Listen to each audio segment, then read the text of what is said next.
Okay, so I discovered something as I was editing the episode last week. So I think that it's only fair that we do something. And what is that? Folks, join HBO Max so you can watch the amazing Mike White television program, White Lotus. All three seasons available for streaming. I cut out so much White Lotus stuff, and we still have two references. I mean, it's a great show. It is so good. I mean, who could blame you? It's an amazing show, amazing work of art. Thank you, Ugh. Mike White. Mike White, you're doing the Lord's work. We stand a king. And we're excited for the next season. There's gonna be so much wild and weird sexual stuff that goes on with just like really hot Yes. people. We were born in America, 20 years in the dawn of America, and it's not so terrible. To American Dreamland, I'm Max Chavez. And I'm Misty Stone. If you can't tell from our just long intro, just talking about White Lotus, the last episode kind of broke. Like, It broke us. I In a way, there were some fun moments. But also I feel like I was being drained. My soul was being drained from my body. I think I took out a lot of like our explaining of just how emotionally traumatizing and soul draining it was and our rationale for that.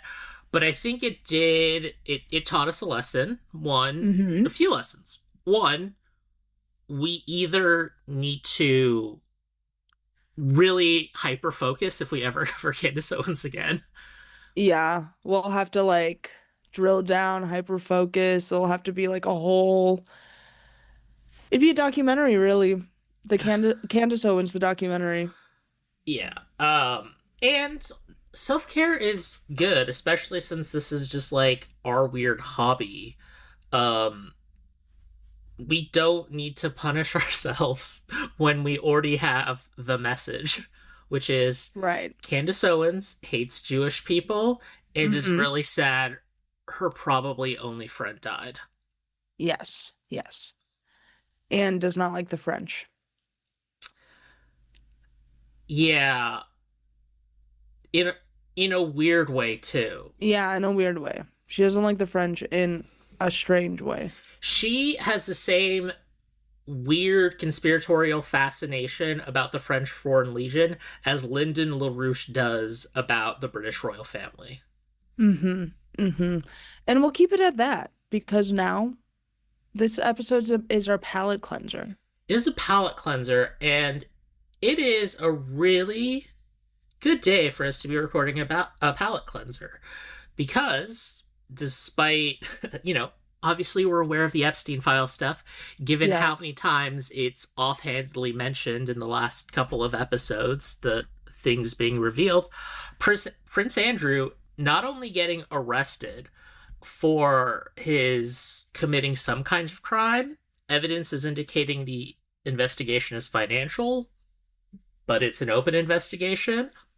Also, love the fact that the statement from Buckingham Palace was the most brothers who hate each other statement of like, we support the police in their investigation. We're just going to be hands off, which is code for like, I hate that mom loved you more. We're not necessarily avoiding the Epstein files, but that is another rabbit hole that we haven't even done a episode on it, and it is a long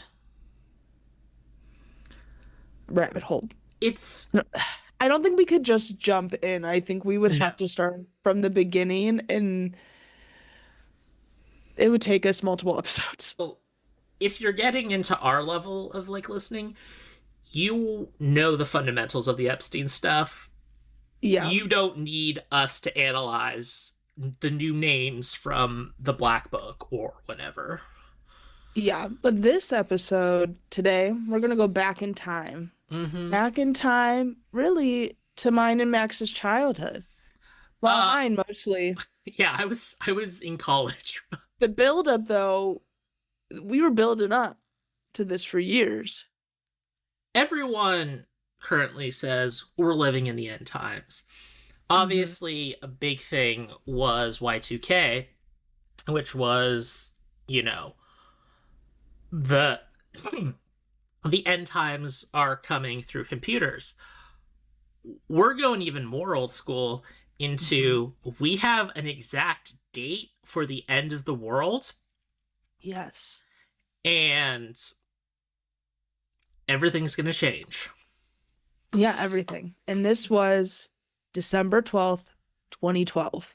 I thought it was December 21st. It might be December 21st. Why do I have December 12th?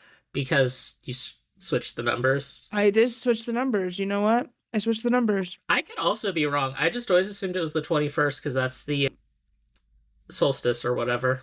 I think you're right. No, you're right. It is the 21st.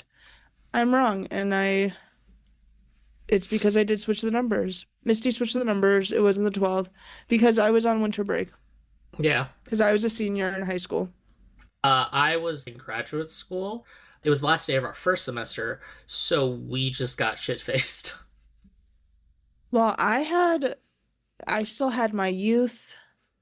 I don't remember as a kid ever being really that scared that it was real. I think I still remember being like, so everyone talked about the Mayan calendar. I remember at one point my friend, as we were like getting closer and closer to the date, her just being like, if this actually happens, it's gonna really fucking suck that we're not gonna graduate high school. I mean, I guess. Uh, I mean, because we would have died right before we graduated, so it kind of would have sucked. I think We would have spent our whole life in school. Come on, Max. I'm gonna take the controversial position that it would have sucked any time a world-ending event happens, regardless of where you are in life. Because not only are you dead, maybe civilization, which, I don't know. I kind of want parts of it to live on. True, but we were teenagers, and you know how teenagers, you can't think too far ahead when you're a teenager. No. When was the first time you heard about the Mayan calendar apocalypse? I'm sure it was on the History Channel or the Sci-Fi Channel. I'd have to say. We were inundated back in the day. The History and the Sci-Fi Channel back when sci-fi was spelled correctly. We just got so many apocalypse shows and prediction shows, and I think that 2012 really just spurred on these apocalypse shows, and they would invite all these quacks on to like these just like random fucking people to just predict things, because a lot of people felt with this calendar that they could also predict events. Yes, this is where it comes from, not only just a weird prepper thing to put a mind on, but people getting really nutty with it, which is always Yeah. fun. It wasn't just about the world ending. They legit thought, oh, I can predict catastrophic events happening. I am curious as to where the kind of, if it even, when the meme of culture started to be like the world ends in 2012 started, like, I feel like it had to be before the movie, because obviously it Yeah. was so much on the fringes of society that they were able to make a movie of it. But also, I first heard about it, which, because I was old enough, I remember watching the last episode of The X-Files when it originally Yes. aired. Mm-hmm. So that was when I first heard about it, which was where they say the alien invasion is going to occur on December 21st, 2012, to line up with the Mayan calendar. And then, I don't know, Mulder and Scully got very weepy in a motel room, and that was 9 years over. Yeah, it was referenced in the X-Files. We had that wonderful movie that my friend and I went and saw in theaters, and we snuck a 2-liter soda into the theaters. Quite enjoyable, quite fun for teenagers to go see at the time. Is it a good movie? No. But is it fun? Yes. I also feel we need to respect the absolute baller move of ending your television show just with not only a solid answer, but one that is immensely unsatisfying and allows you to continue your franchise on. Very Right. rare to hit. Usually you have to torch the franchise to be able to do it, or just everything is so open-ended that it's like someone else is going to pick this up. To then, almost a decade later, close to the date in which you say the aliens are going to invade, make a major motion picture, and you're like, hey, you want to know about aliens? Cool. We're going to investigate a weird monster involving a sex abusing priest. We're dealing a weird. This is a weird monster story, everybody. What a time. What a time. But come to think of it, back then, I feel like we had a lot of endings. Because remember when they were debating about global warming, and then there was that small subsect that were like, actually, we're gonna have another freeze, and then we had the movie The Day After Tomorrow. By the same people who did 2012, I think. Yeah. Yes. I also need to continue on about what a baller move it was, because then you reboot this franchise after you say the apocalypse is going to happen, and you still don't directly address it. And also, inexplicably, they work for the FBI again. I still don't understand how that happened. It just did. Okay. Don't question it. Chris Carter, you crazy. But yeah, so the basics of the Mayan calendar, which started it all, is that so the Maya had a long calendar which is composed of 13 pyramids called the Baktun. And this consists of 144,000 days each. The beginning of the cycles are considered by the Maya to be, or the beginning of the cycle of all 13 cycles is the creation date of the current era, which corresponds to about August 11th, 3114 BCE in our calendar. Mm-hmm. And in their belief system, this was like when the gods formed this world, and this was the fourth world created by them. They had apparently destroyed the three previous worlds, which probably is what inspired this end times scenario. Well, here's the thing. You were looking at the anthropological text. I was looking at the old text and lore.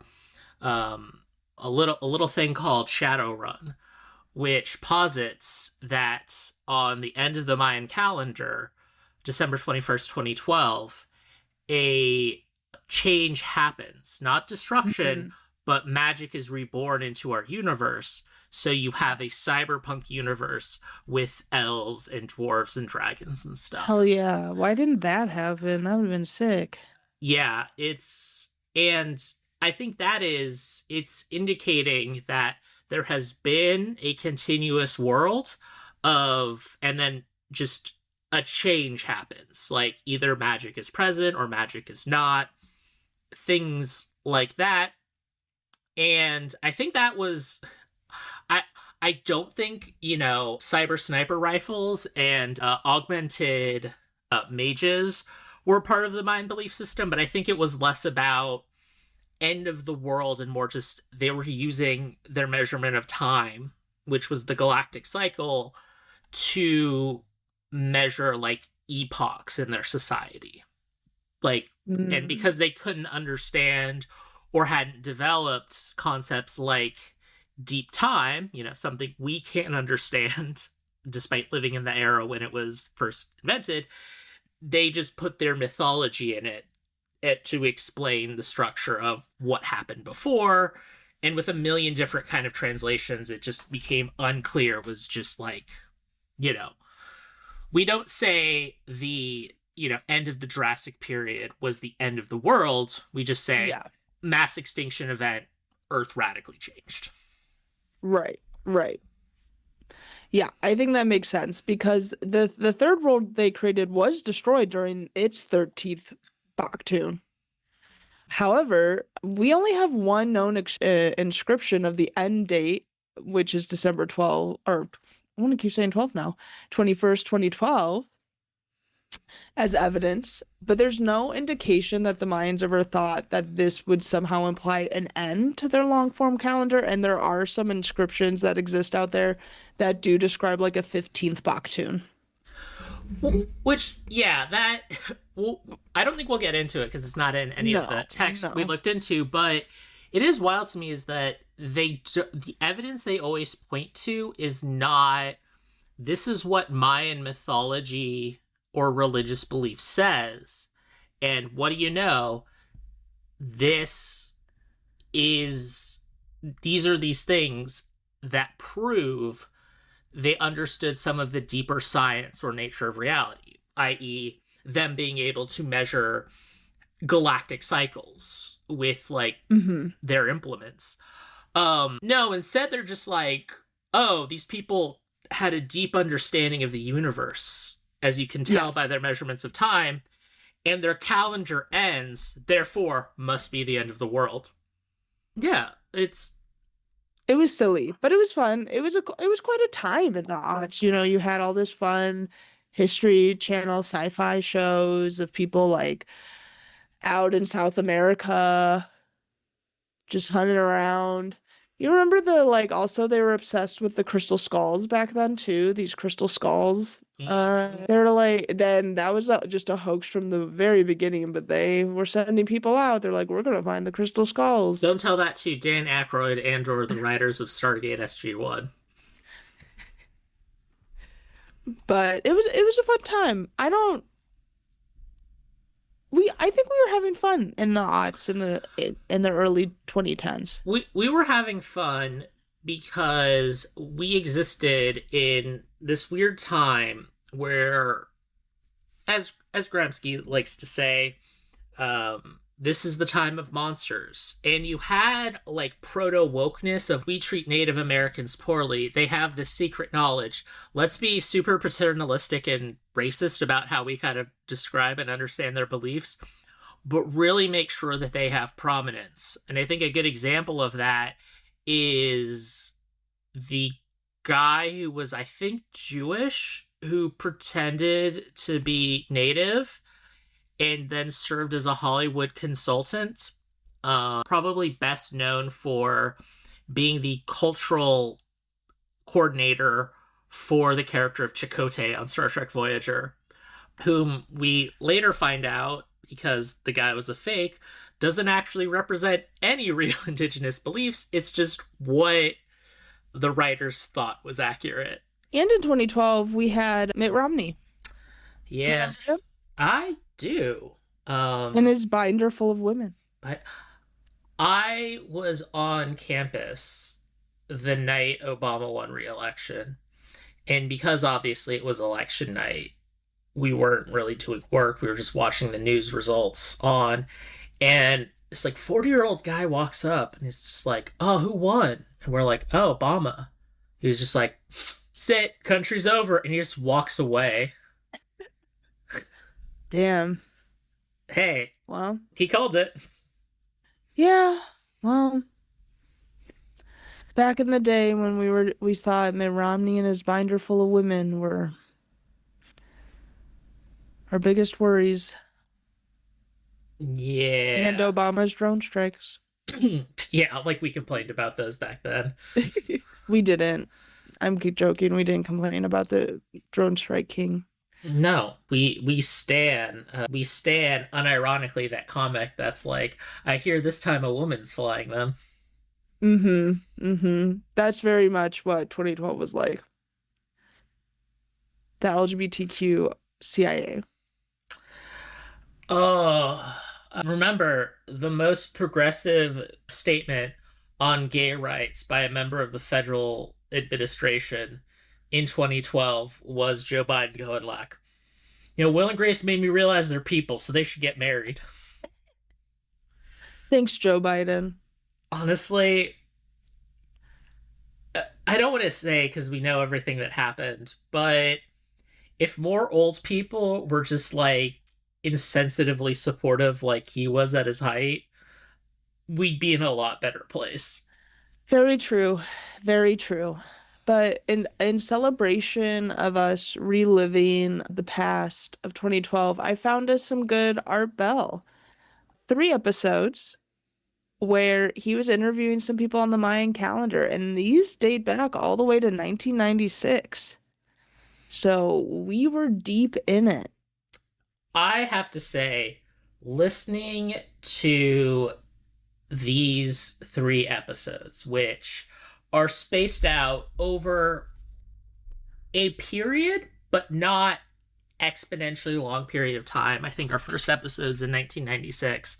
Our second is in 98, I want to say. Yes. And then the last one's in like 2001. Yep. I've never related more to Art Bell than his opening of each of those programs because almost verbatim, I don't really know about the Mayan calendar, but I'm interested. Let's go. And I think that's one of them. He says, I've never had a guest talk about this. And I was like, Art, yes, you did. Years ago. Which is You not forgot. an indictment on Art Bell. It is just like, there have been a few times when I've been watching a movie and it's like, I can't tell if this is bad or I just know what's going to happen. Like, I have straight up forgotten I have watched a movie and it's on the same streaming service. The first episode we started with aired February 2nd, 1996 with Chrisana Duran. So Miss Duran, she tells us that, she explains, gives us the old rundown of the Mayan calendar, says the Maya people appeared 2,000 years ago, came out of the Olmec people. She claims that the Mayan calendar was actually implemented by the Egyptian and Sumerian folks. And it operates on the base number of 52 with 260-day sacred calendar and a 360-day civil calendar synchronizing every 52 years. We don't know why it's based on the number 52. Some think it's based on the 52-year cycles in the Pleiades. But Duran thinks it has to do with crop circle patterns. So her big thing is crop circles.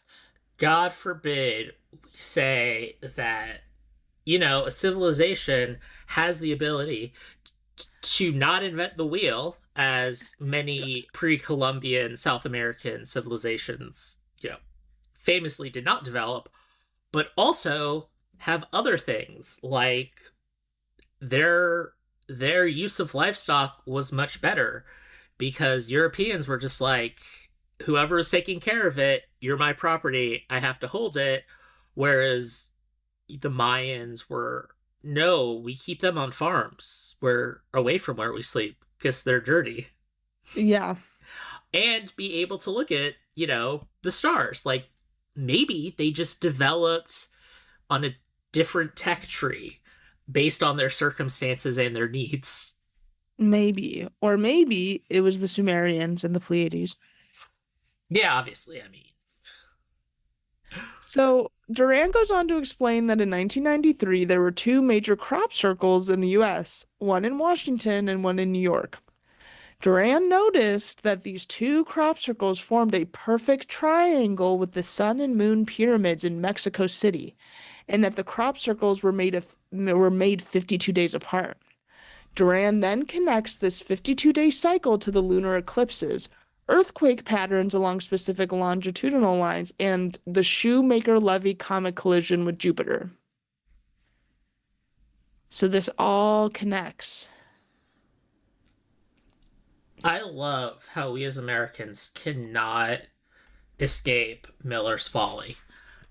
We had a guy who said, I figured out the math formula of when the world is going to end, when Jesus is coming back, fails, is able to say, whoops, I did a math mistake, keeps most of the people, fails again, and the response is just, Maybe we just take out the specific date part and we just do everything Yeah. else the same. That's the key. That's the key. Guys, if you're gonna lie, if you're gonna be a predictor, you gotta keep it general. Don't give a specific date. That's the key. The problem is that it adds a lot of credibility if you are just firm. And usually it's so far out, like, I'll think of something else by then. Right. Right. Well, so Duran also shares with Art her predictions she made for storms, volcanic eruptions, and power failures that she says came true. She predicted the volcanic eruption in Mexico City in 1994. She predicted storms and power failures in 1995. And Art asks her, like, do you have any proof that you made these predictions? Because remember, this is the 90s. So you really could just say whatever the fuck you wanted. Like, there's not a lot of ways for you to have proven you made these predictions, but she claims she sent these predictions to editors and newspapers prior to these happenings. And then she said she's also a psychic. So How? I know she said that, but how are we supposed to, like, double check that? Because she's not saying, look at these things that I'm very specific about. right. And there's no way I could have done it with foreknowledge. If it's like, yes, this paper may have come out a day after the earthquake happened, but because of publication, they must have gotten it like a week before. Something like that. Right. Right. She doesn't give ample evidence. But, we'll give her the benefit of the doubt. It was the 90s. And she's a psychic, so come on, you can trust her. A psychic has never tried to con anyone, ever. No, never ever. They're a trustworthy group of people. Duran suggests we were colonized by aliens and that the Pope agrees with her. The Pope at the time in the 90s. That was John Paul II. John Paul II agrees with Duran. And then she discusses the Bible story of creation and Revelations. And this is where Art brings up his quickening theory. Oh, this He took loves his quickening. This is great that these 3 episodes, because they all occur in very different parts. The first interview is when he's initially saying, like, it feels like something's happening. He uses the term the quickening, which is, I don't know where he's getting it from, but I believe the term is like impregnation in medieval times, of like, that's how they conceived of it, of when a woman was with child. Then the second interview is when he has already published a book called The Quickening, so he's like, yes, I can relate to this on a lot of ideas. And then the third one is after he's kind of already started talking to Hollywood about making a movie about The Quickening, which I believe does eventually become the basis for The Day After Tomorrow. So it is interesting for him to tie it back. Also, gotta say 2 things. One, love how the book Art promotes is his own personal autobiography. And then 2 is, I forget which one it is. I think it's the 96 or maybe it's the 98 episode where he is live streaming through the show. And yes, it's very fun of just him describing just being on the cutting edge of just like an absolute nerd of just like, hey, fellow weirdos, if you have an internet connection, I got my video on while you listen to my radio show. Yeah. This feels closer. Yeah. And so with his quickening theory, Art also attributes Duran's theories about magnetic and electromagnetic shifts to his theory. They tie it all together.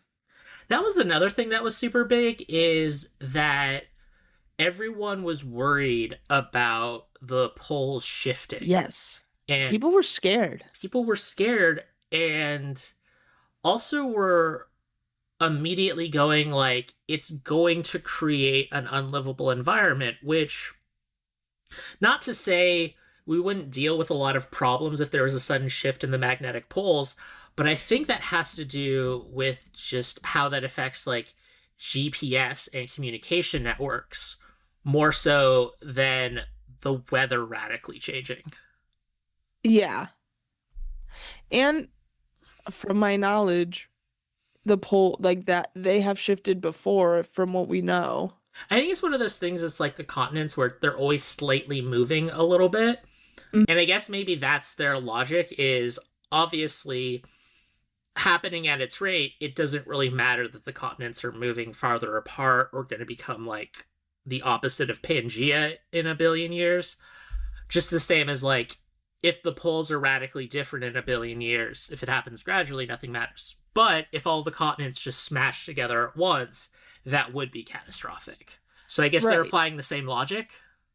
Right, but there's nothing in the Mayan calendar to suggest that the poles were magically going to shift suddenly. But we thought it was going to happen. So, I also want to say We were scared. this is not like the Nostradamus stuff of like, oh, and No. then the bird will hit the two twigs. It's like, that's the 9/11 attacks.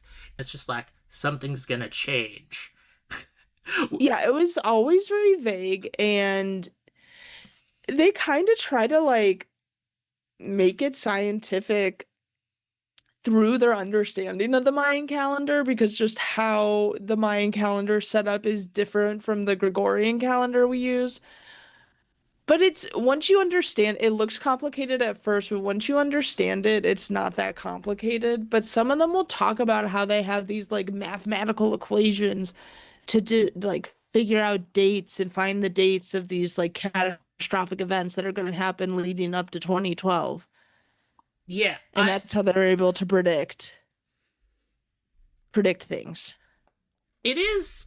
I have to say that something I think would make the, alternative thinking communities healthier is if A, we were more normal, which I will just go on and on about, and B, is it was more confrontation, but not through monetization.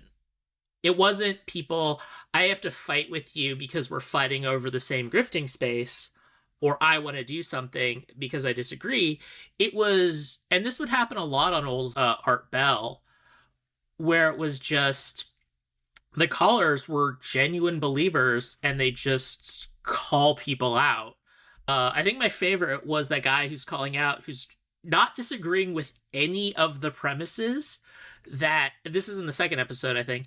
He's not disagreeing with any of the premises of on 2012, there's going to be a massive shift. He's just like, Art, your guest is lying to us because it's going to kill billions of people. And he's lying about it. Just a weird fight. And he has no real, it's not like, whereas I'm selling a survival product, it's like, no, I just think it's gonna be bad, not good. We're gonna fight about it. But we also love that. Oh, I That's the fun part. absolutely love that. It was, as bad as I felt for him, you got to admit, it was really fun in the Stan Johnson Dreamland episode where everyone's calling him saying, you don't know shit about Bigfoot. Yeah, of people just being very passionate. And you just love the passion behind it, really. So, but during this time, I guess there was a lot of UFO sightings over Mexico City, and Duran claims it's because of the sun and moon pyramids. Yes, it has nothing to do with the fact that Mexico City is notoriously one of the most polluted, smog-filled cities on the planet, and also one of the biggest travel hubs in the Western Hemisphere. No, I think it was UFOs. Okay. I'm pretty sure. I mean, I don't know. I was only 1 year old at the time, but I do feel if I'm an alien, who's hanging out in Mexico. I feel like I'm going to Baja or the Yucatan, but maybe it's just because I'm a beach guy. I don't know. Well, Mexico City is one of the best vegan cities in the world, so, if they're, just like our boy Stan said, if they're advanced, Mm, they're vegetarian, it's at true. least. So that could be what drawing them to Mexico City.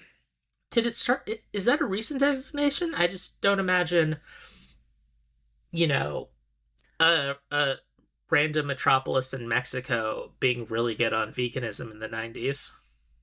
It's probably more recent. I don't know how good they were in the 90s, but a lot of cultures before like Western colonization were mostly plant-based. They were plant-based, but I guess when I think of vegan, it's like they still use a lot of animal products. They're just not eating Mm-hmm. meat. So, Yeah. It's probably more of a recent thing. But, we could attribute it to it. why not? But I think Joanne she kind of ends it on like, because her and our Don't Talk Too Long, she ends it on that, she's concerned about climate change. She had a healthy concern about climate change. And she says she can see the winds a changing, things are changing due to her psychicness. Yep. Yep. And then our kind of rags on her because her website link was not user friendly. It was like really long and had characters. And I, Art was like, no one's gonna go to that. I, I love, I love that. And honestly, a low key, and I don't, it's not just George Norrie is terrible. I think just broadcasting standards, even late night, and not just the super corporatization, but any corporatization is you can't just do what Art Bell used to do, which was have an undiagnosed autistic hyperfixation and then just talk about it on the air. And for him, it was broadcast technology. I think we've mentioned an entire episode of Coast to Coast that was just Art Bell, who got a special copy of Windows 95 on the launch date, was just taking calls of whether he should install it before the next show because he didn't want to lose everything on his DOS system. And we love that for him. And again, I think this shows the excellence of Art Bell because I don't know how much you want to like distinct or separate it, but all three guests they Hmm. don't seem to have conviction. They are not a Stan Johnson who is like, I need to share this experience. They're not the Mel of Mel's Hole, who is, from my analysis, just a drug addict who is trying to pull off a prank that he got in way over his head. He went in too deep. He dug too far into the hole. And was, if not a drug addict, clearly going through some things, considering, Hmm. the compilation we listened to was just all of the episodes stringed together. The first is like, well, me and my wife own this land. And then him in the last episode, 6 years later, going, listen, it was a complicated situation. Technically, my ex-wife owned it, but I was allowed to stay there. But that's how the government was able to keep it. Like, all right. And these are just people who are like, I have a product to sell. Yes. That kind of goes along with a thing, but they're not. It's like a snake oil salesman in the sense of like, I don't have to indoctrinate you and keep you going. I just have a fun little thing that you're going to throw some money at. You'll be a little disappointed, but not enough to be able to complain. It's the equivalent of like a lot of those times you see a game on Steam that has really high reviews and it's only like $4 because it's on a super sale, and then you buy it and this game kind of sucks for what I like, but it's $4. Who cares? I'm just gonna move on to something else. That's what I guess weirdo single adults in the 90s used to do with their disposable income.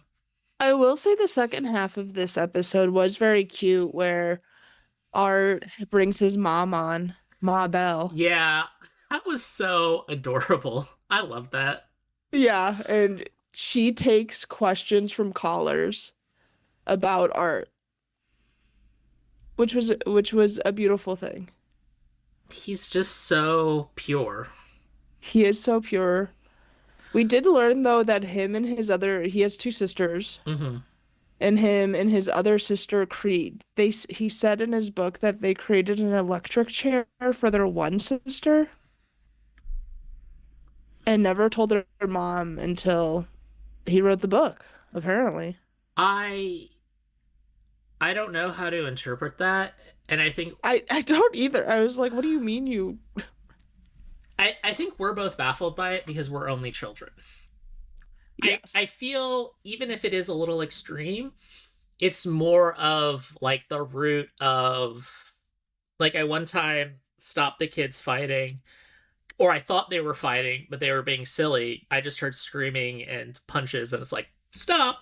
They were like, why are you stopping us? We're just playing. I'm like, you're hitting each other. It's like, that's what brothers and sisters do. I'm like, okay, I guess. I don't know. So maybe it was just one of those things.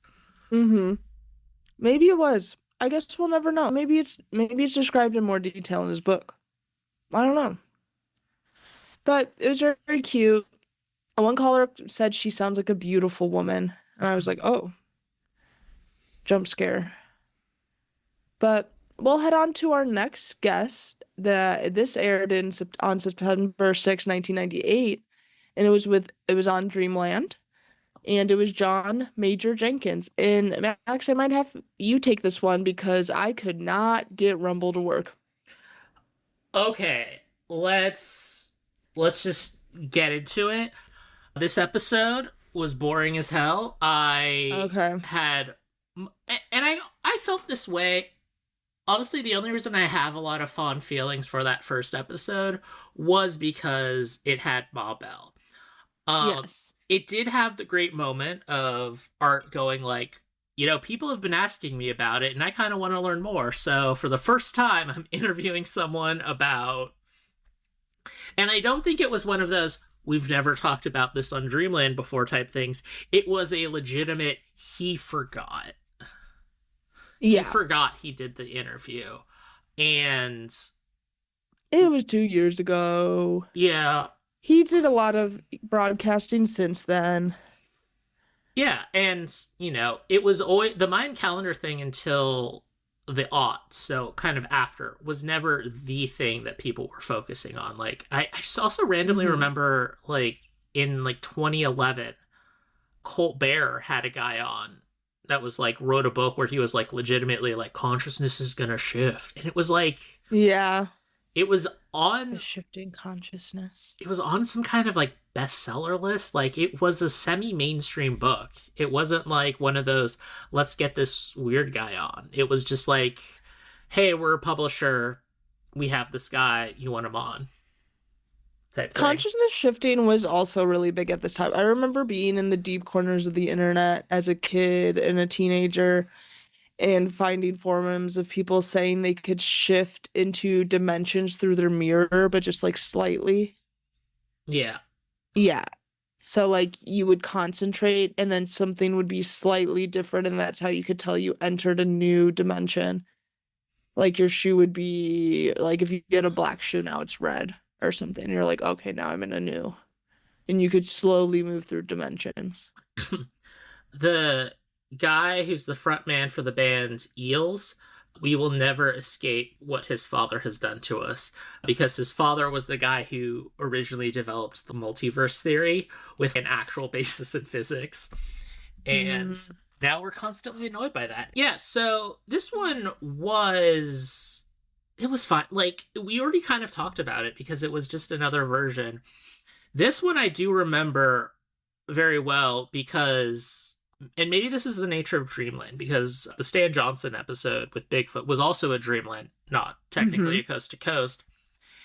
And it is kind of combative. It's just the guy going, oh, you understand? And Earth's going, no, I don't get it. Which, now that I think about it, is very funny because in all 3 interviews, he's like, I guess I'm going to talk about this for the very first time. And he'll ask questions and he'll express skepticism in the other two interviews. But just like looking through your notes and like thinking back, I don't think he's just as abrupt and like curt with the other two. He's just like, okay, I don't get it.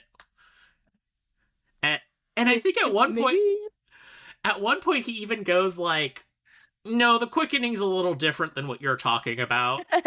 Which is also funny because Art Bell's like, yes, I came up with this concept, the quickening. Mm-hmm. And it's like, oh, it does this. Is like, the quickening doesn't do that. No.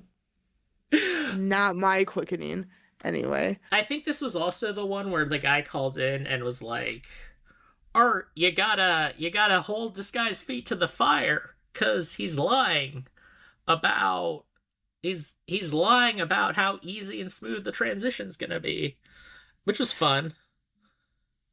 Yeah, because this guy, Jenkins, was more about, because I only got like 17 minutes in before Rumble was like, no, you're not going to be able to listen to the rest of this for some reason, no matter how hard you try. I feel we have to briefly talk about the Rumble experience. Not only did I get so many ads, I guess I'll compare it a little bit to YouTube, is that I guess it's really common to get AI ads on YouTube right now, but I still feel like those are real commercials that were made with AI when you get them on YouTube. Mm-hmm. And very, very rarely one will slip through that is first AI and then, I don't know, we got to be a commercial to scam people. Like, I've only seen like one of those on YouTube, but every single ad on Rumble was just the video version of when you're at the bottom of a listicle, those whole like, eat this peach to lose 100 pounds type ads, or can you believe this person is dead? Showing a current picture of them very alive. And man, I think people on Rumble are, I don't know, maybe I'm revealing something about myself with my algorithm, but I've never watched Rumble before, so I think it might have been using a little bit of Rumble's algorithm. Rumble viewers must be entirely old dudes who are afraid of their dick not working. Yeah, because everything that was suggested to me on Rumble was very odd. It was fully AI produced everything. Yes, it was like weird AI, weird live streams going on, all very conservative news broadcasting and I was like, I just want to listen to this Dreamland because fuck you, George Norrie. I pay your ass $7 a month, and your Art Bell vault does not have every Art Bell episode on it, and I am there for Art Bell, not for you. So fix that. Fix your Art Bell vault. Why can't I get these 3 episodes in the Art Bell vault? It's so stupid. There's a search function in the Art Bell vault, first of all. Why, when I go to the Art Bell vault, I cannot search for an Art Bell episode? I feel part of it. Maybe that, Nori. They're trying to hide the truth from you. They don't want you to realize what they've taken away from you. They know. They can never replace art. No. I don't want to hear Nori rambling on. His mustache falling off his face. I get dyeing your hair, but why do you have a fake mustache on? I even get, those nice, like, gluing, those nice, you see those transformations for the men who get the, like, toupees glued on. They look really nice. Beautiful. Love it. Mm-hmm. I think we're going too far with the mustache, Nori. I think we're taking it a step too far. Is it just because it's too much of his brand? Maybe that's it. I feel like, though, like, he's not even fully... He's so old. He's been drinking for so long. Is he aware? Is he aware, or is somebody just sticking that mustache on him and propping him up? It might be. I saw on the Coast to Coast subreddit the other day, there was for a while a conspiracy theory about how a guy who would be on every day, Dr. Joel Wallach, just suddenly stopped appearing and they didn't mention it. And people were assuming, oh, this is a 86-year-old man who is doing a bunch of weird alternative health stuff. He's probably dead. And people were going like, hey, did you notice that George Norrie referred to him in the present tense, so he's probably alive? And the first response was like, Norrie is so drunk, he probably is not aware of what tense he's living in right now. And the OP was like, oh, that makes a lot of sense. And that was it. That was the end of the conversation. But are they wrong? No. No, they're not. Sadly, no, they're not wrong. No. Yeah, it was... Oh, just... He's so bad. But yeah, no. God, Rumble was so weird. But yeah, no, it was just a lot of repetition of what was going on. It was fine. It was fine. He talks more about what I did get, the alignment of the Earth with the galactic center, and there was at this time a lot of talk about planets aligning. So one of the things that would happen in 2012 too was like the planets were going to align in a very specific way. Yeah, for that only happened every 26,000 years, and it would cause something. I will say that the two guys are much more trying to couch it in science, whereas Saran, she is more woo-woo, whereas I also think this guy is more of just a bad at his job independent historian rather than like dedicated truth teller. So it was more just like, hey, let's do some pop anthropology on what the Mayans were like. And he wasn't fully aware of like what the show was. Yeah, that makes sense. He was a woo guy, but he's like, but I want to work in mainstream whatever my field is. Not like, oh, if I have to get a real job, I'm just gonna work in a health food store type person. Right. Makes sense. Well, with that, we jump to February 8th, 2001 with Ian Lungold. Which, so much better than the other guy, because the other guy was just, we don't know, so maybe this is happening. He is, I have a codex, and I've cracked the universe. Yes. So Lungold's whole like theory in this, her philosophy is creation and consciousness is evolving. It's ever evolving, really. And the calendar has 9 different stages of evolution. And this is how we prove creation is accelerating. Wow. And I think Art asked him to expand on that, but I feel like him expanding on it didn't really explain anything. I can fully explain what it was. Is, you know how, like, you were talking about, I can't believe my whole life was going to be in school. School seems so long and arduous because of the percentage of time in your life that it takes up. When you are telling a 3-year-old this is only a month away, you are talking about 1/36th of their life. Right. Like, so it'd be for me a year.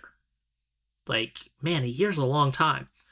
And because we have that different expectation of time, and because time is not really this, it's just a way we measure things. It's not this like something is not fundamentally a length. It takes up an amount of space, and then however you want to measure it determines the number for us to classify it. Time is kind of like that. So, since we do not experience it in an objective way, it is so subjective to how we've experienced and adapted before. Time goes faster the older you are, because, you know, a year is very different when you're, 36. compared to when you're 66, as well as what time is of when you reach the point of time you have left rather than time you're experiencing or whatever. And he's just like, it's because everything's getting faster. Isn't that weird? Yeah, and I did think about that, but I was like, that's just perception, man. No, 100%. Everything gets faster as you age. Just like how Max explained due to perception. Also, yeah, go ahead. Oh, sorry. Also, culturally, I think you could make an argument of even in like 2001 with the tech boom, I think culturally everything does feel like it moves faster now. Oh, especially, we're experiencing it not just in terms of, oh, we're getting older, but just the structure of how things work is so different now. Of just, can you even like get a cab in most places anymore? Or has it just shifted to like basically Uber and Lyft and stuff? Yeah, it really depends. I have to travel a lot for work, so you can still get a cab, but I've noticed that people are less likely to want to flag down a cab. Yeah. And less likely to have the social skills to like call a cab. Oh, there's that. I just saw a horrible thing about this clavicular guy, where everyone's like, he was in 8th grade when COVID started. Yeah. Weird to think about, but also like, think of how important, 8th to 10th grade is on development, and to have that entirely in lockdown. Like, we're starting to deal with these people who kind of, because of how these things go, are, influencing society, because they're now the biggest demographic that has to be appealed to. Right. Right. And so part of this, Lundgold's not wrong. Wasn't wrong. It's just kind of what's happening. And back then we probably didn't have as much research at the time and words to describe it. But so, you got stuff like the Mayan calendar. It's the Mayan calendar. Yeah. You have this thing that's just like, the joke that you want to explain something to an American, do it in burger. It's kind of true, because, I know how this works. I can now relate to that a little bit more. It's, time has a cycle or an endpoint. How do I understand that? This calendar thing. Well, what else does this say? How can I expand from that? Mm-hmm. It's like attaching these things on that was developed outside of your understanding of something, and then just latching on to like use as your point to challenge the status quo or whatever. Right. And so I think now thinking within the Mayan calendar, so Lundgold begins his discussion with the Big Bang. So he sees the start as the Big Bang. Mm-hmm. But also that humans shouldn't just center themselves within the universe, because that's egotistical. Right. Fair. And then he starts talking about the levels, these levels to the calendar, apparently. And the first level is 15.4 billion years ago. Then the second is 18 million years. And these levels become shorter as we continue on. And then Art, he jumps in, he goes, the quickening. That's the quickening. Yeah. It's gotta make sure you know. Yeah, Art's gotta make sure you know. Everything goes back to the quickening. So Lundgold also claims you can predict the future with this calendar. He did this by correlating that 2-calendar system that Duran also talked about with the 260-day calendar and the 360-day calendar. The Maya had the most accurate solar calendar, but never used it for their ceremonies, he claims. Claims. And he claims. I don't I will say I did not fact check this, but this is what this man claims. I have reasons to doubt him. The 360-day calendar, he also said, measures creations. But he kind of leaves it vague. He doesn't say what creations, he just says creations. Lungold created a Maya calendar conversion codex that converts any Gregorian date to the Mayan calendar. And people had already been doing that, so I don't know. It is. I don't know why he did that.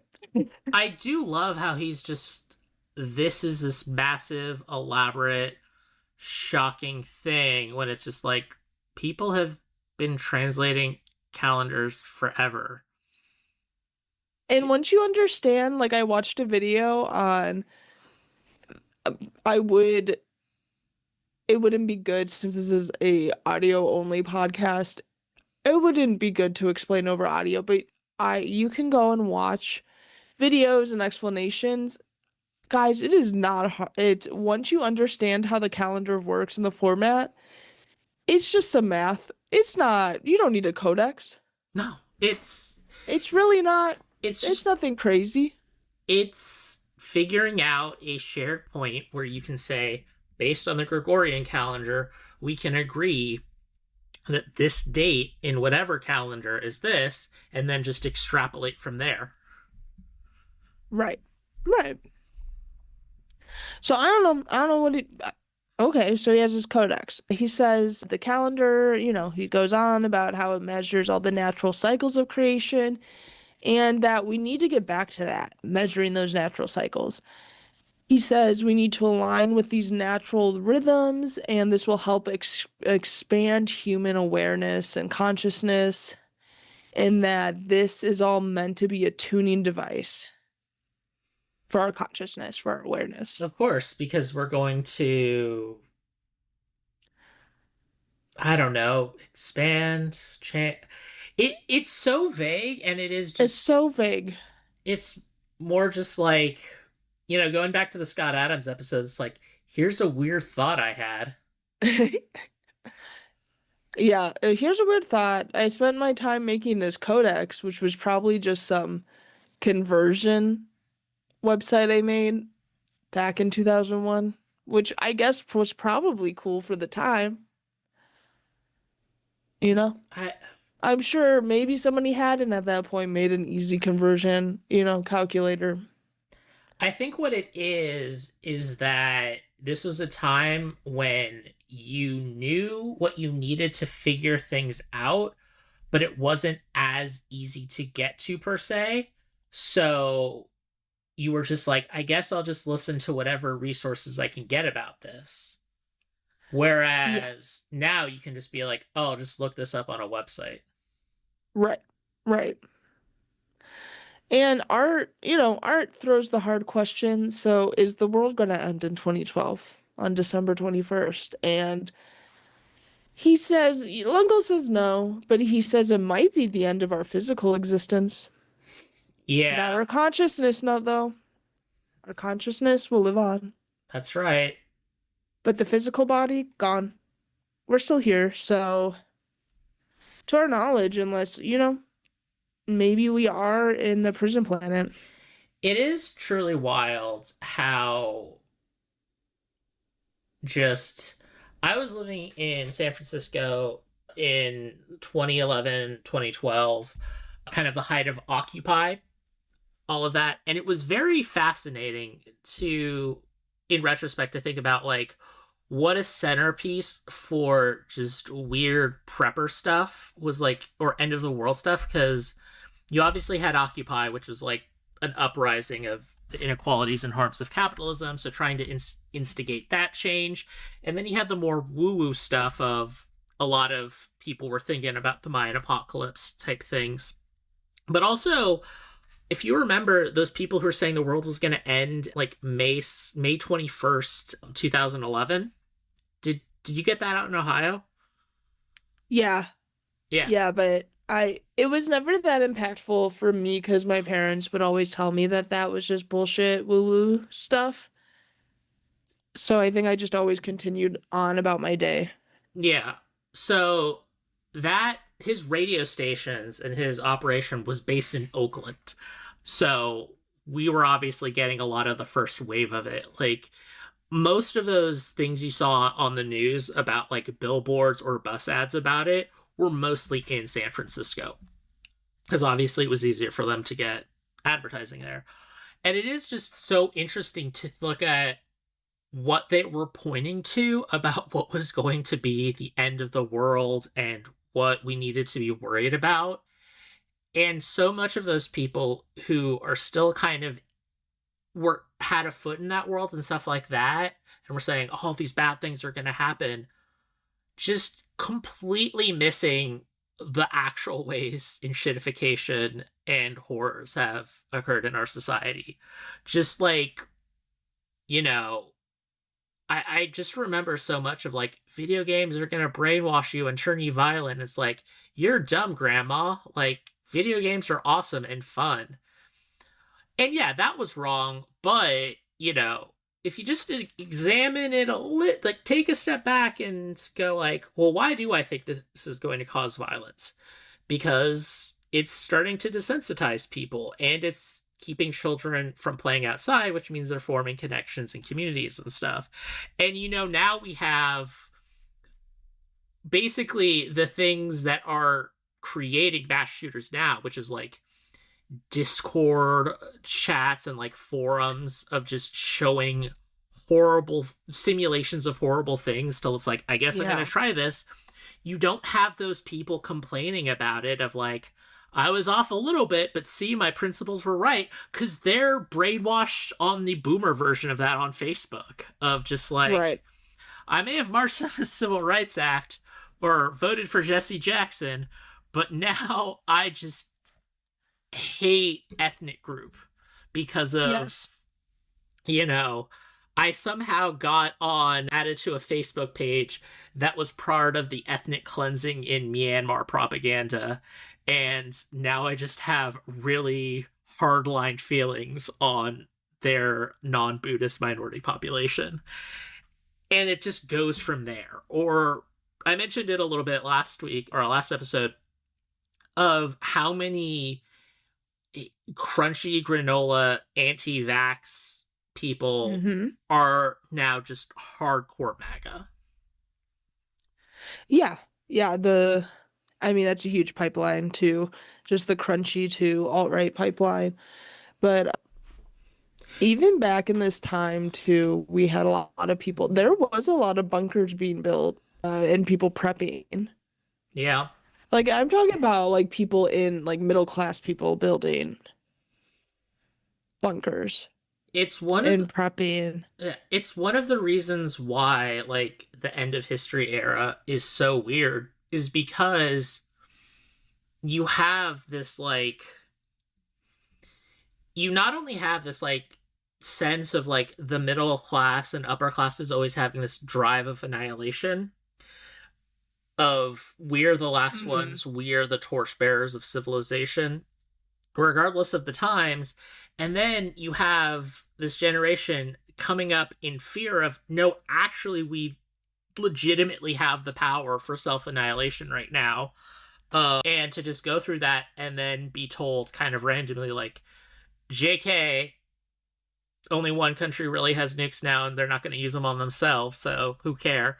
And then just be like, they were mad they didn't get to experience that fear, and then they just took it out and then jumped all on board on terrorism. And instead of like, and instead of it being that middle class generational, yep, we're the end, look at how terrorists is going, which like 1,000 years ago it was like, this damn writing of things, it's the end of like, we're not going to think anymore because we're putting anything, it was just like, they put it on terrorism, but because they had actually experienced genuine fear of self-annihilation and understood at a level what that would be like, they screwed it up and just, instead of like, made everything worse of like, oh, because of terrorism, we gotta have a surveillance state, and I have to be afraid of, like, I do not think it wasn't a coincidence that a lot of these people were probably building 2012 bunkers after the majority of American people kind of realized the war on terror was bullshit, to then being like, well, now Yeah. what am I going to be afraid of? Yeah. And then, yeah. And a lot of them also went bankrupt because they spent a lot of money because they thought the world was ending. And so they just were maxing out the credit cards. Why not? Why not? The world's ending. Max out your credit cards. Yeah. And I mean, we still we still get that today, right? We still have that fear and that nihilism. I don't think we have a big event to rally around like we did with 2012. It's just kind of this weird nihilism that's permeating through our culture now. Mm-hmm. We don't even get to have a fun event like the Mayan calendar. There's no fun History Channel shows except that weird. The only one I know of, I'm not watching Sci-Fi or History Channel anymore because I don't have cable. But when I was on vacation recently and we watched the history, they had What If Humans Were Gone? And it was just AI images of cities being empty. Yeah, the Danny Trejo History Channel show is just all AI slop, and I hate it. Yeah. So History Channel is just turning to AI slop. I would imagine. I don't know about sci-fi. I wouldn't be surprised. I think they just stopped doing that documentary stuff, and they're just like showing movies and shows. Okay. Well, that's better than AI slop I guess, yeah. that the History Channel is doing. I mean, remember that for my birthday that one year where we all got really stoned in a cabin and we found that channel of just that weird AI Trump going to Mars? Yes. I think, Yes. I don't know if it's good on the History Channel or more just like once you get a slightly more coherent version of that, then you can start airing that type of thing. Right. Like the So- History Channel just has to do it for 10 minutes, not 90. Right. True. Very, very true. So Lungle he just continues on about like tuning in your consciousness. You can go to his website. He says eventually, like, you can get cool abilities such as telekinesis due towards this rapid movement towards consciousness. He's not worried about the calendar ending. And time and space is an illusion, and everything happens at once anyway. Yeah, I think the best way to kind of end this is remember, folks, time is a flat circle. Yes.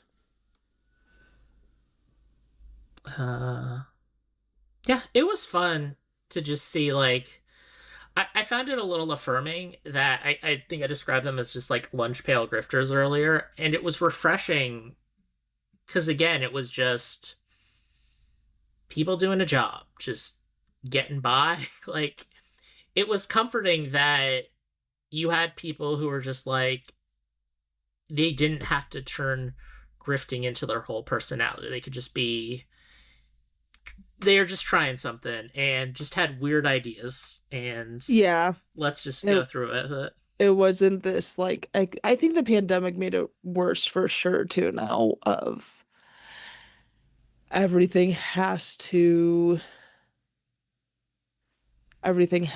just like make money or It's just so it's convergence of so many things, and just everyone's brain being broken.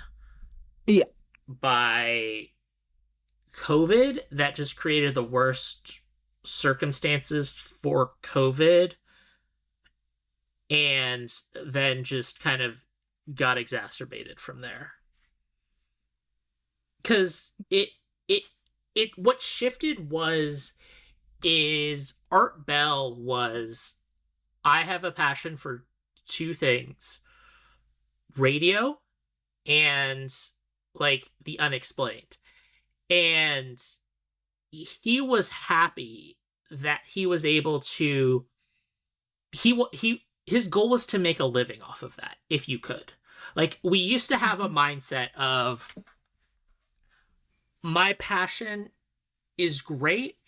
And I want to be able to, wealth would be nice, but just make a good, solid living following my passion. Right. And I think the problem is the easiest way to kind of do that and to put yourself in a position where you're like, can always do that is by becoming the face of that or becoming a media product. Like, I don't think Art Bell could have lived his lifestyle if he was just running a BBS board and sending out a newsletter. He also happened to need like the top overnight program in the country to be able to do that type of thing.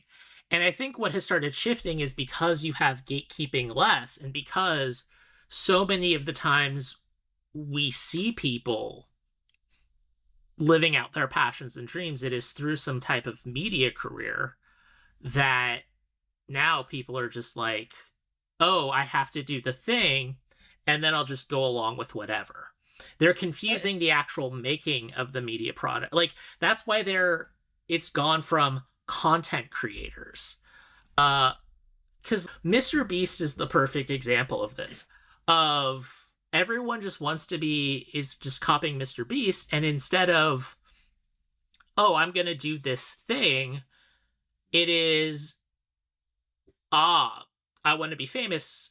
What people used to do in the days of, hey, I'm not really making it in Hollywood. I have this opportunity to jump into producing. Let me do that. I still get to be in the movies, but now I'm on the more business end of it, because the product is not to work in the movies, because the product is to be the famous person. You then have to go to where there's a growing market, which you're either wildly unqualified for, or just has to get crazier and crazier in order to stand out. Yeah. Yeah.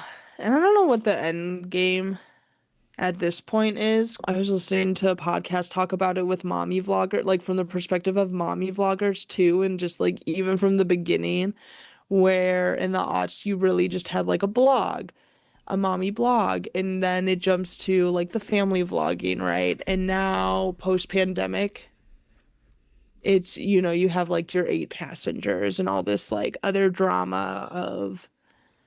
Well, I think just to build off of that is, I think mommy blogging is such a like online phenomenon that it's a good example of that. Is like, well, I guess the trend now is post-pandemic has been the abusing your children or going radically turf, which is kind of what I was getting to.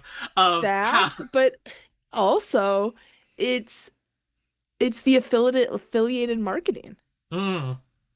It's that like the little things on Amazon or Facebook Marketplace where you see like people selling, because now companies reach out to people with like almost no following and will be like, hey, can you show off this product for us? Yeah. And then it preys on people who don't have a huge following, because they'll be like, okay. And it's also like there's no connection to it. If you're like, oh, it's a product, and then you're not building an identity around the product, you just keep needing product, so it's like whatever. It's creating a brand to monetize rather than monetizing your brand. Yeah. Yeah. And that's where we've gone, because then you have the people who sell courses on how to be an influencer now, and now it's turned to selling courses. Now it's turned to, what else are we selling? What else are we LARPing? Crypto for a while. There's the crypto, it's the courses, it's the gambling. The gambling sites have been big. Oh, so we love gambling. Everything is gamble. Everything's gamble, everything's AI.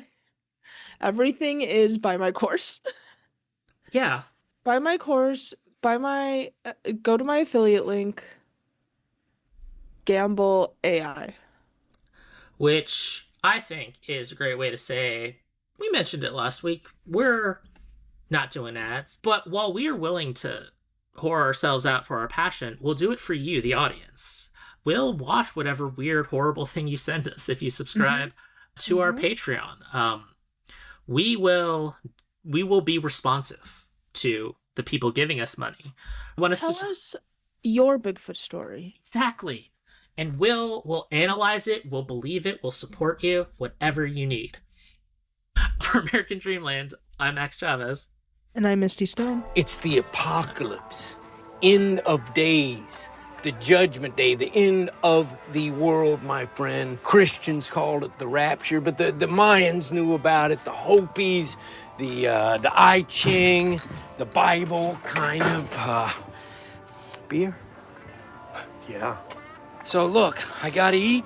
Why don't you download my blog? It's free. Of course, we do appreciate donations. In ancient times, the Mayan people were the first civilization to discover that this planet had an expiration date.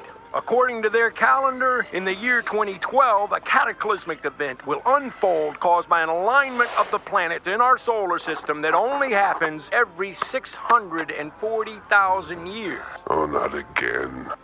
Pretty neat, huh? I did all the animation myself.